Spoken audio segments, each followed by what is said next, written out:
नमस्कार, मी doctor Vijaya Thakare Nandurkar from Nandurkar hospital Pavani district Bhandara.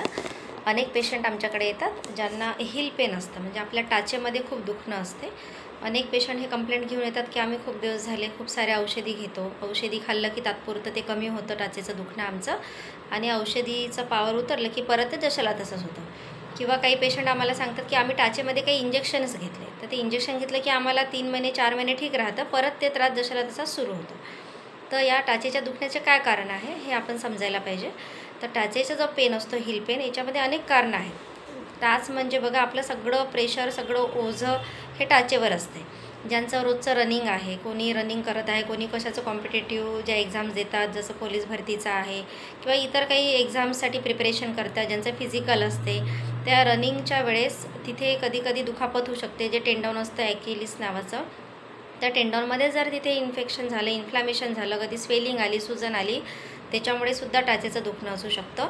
किंवा जे स्पोर्ट्समध्ये कुठल्याही स्पोर्ट्सची जे स्पोर्ट्स प्लेयर असतील, त्यांचं रेग्युलर जी प्रॅक्टिस ते करतात, त्याच्याने जे प्रेशर त्याच्यावर येतं रेग्युलर रोजचं, त्याच्यामुळे सुद्धा तिथे इन्फेक्शन तयार होऊ शकतं। सेकंड, जर तुमचं वेट जास्त असेल, तुमचं जास्त वजनामुळे, ओबेसिटीमुळे सुद्धा हिल पेन हा होतो। कारण आपण रोज घरामध्ये चालतो, फिरतो, आपल्याला रोजचे दैनंदिन कामं असतात की ज्याच्यामुळे आपल्याला खूप फिरावं लागतं, चालावं लागतं, स्पेशली महिलांमध्ये, लेडीजमध्ये।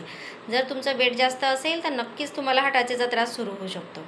आणि तुम्हाला जर काही इन्फेक्शन असेल, समजा तुम्हाला एखादा बोनचं काही डिसीज असेल तिच्या, तर त्या बोनच्या जर काही आजार असतील, ऑस्टिओपोरोसिस आहे, हाडांची तुमच्या झीज होत असेल, तर त्याच्यामुळे सुद्धा तुम्हाला हिलमध्ये पेन होऊ शकतो। तर अशा केसेसमध्ये आपण काय केलं पाहिजे? तर अशा केसेसमध्ये सगळ्यात बेस्ट आहे होमिओपॅथीचं औषधी। कारण तुम्ही दुखण्याच्या गोळ्या घेतल्या, पेन किलर घेतलं, तर तुम्हाला ते तात्पुरतं बरं राहणार, पण परत काही दिवसांनी ते तसंच होणार। तर अशा केसेसमध्ये जर आपल्याला हे समूळ नष्ट करायचं असेल, तर कधी कधी टाचेचं हाडसुद्धा वाढलेलं असते, त्याला स्पर म्हणतात, हिल स्पर। म्हणजे जे तिथे वारंवार इन्फेक्शन होऊन किंवा त्याचा आपण रेग्युलर जसा वापर होतो तर इन्फ्लामेशन तिथे होते। तर अशा केसेसमध्ये तिथे थोडंसं वाढ झाल्यासारखी होते खाली।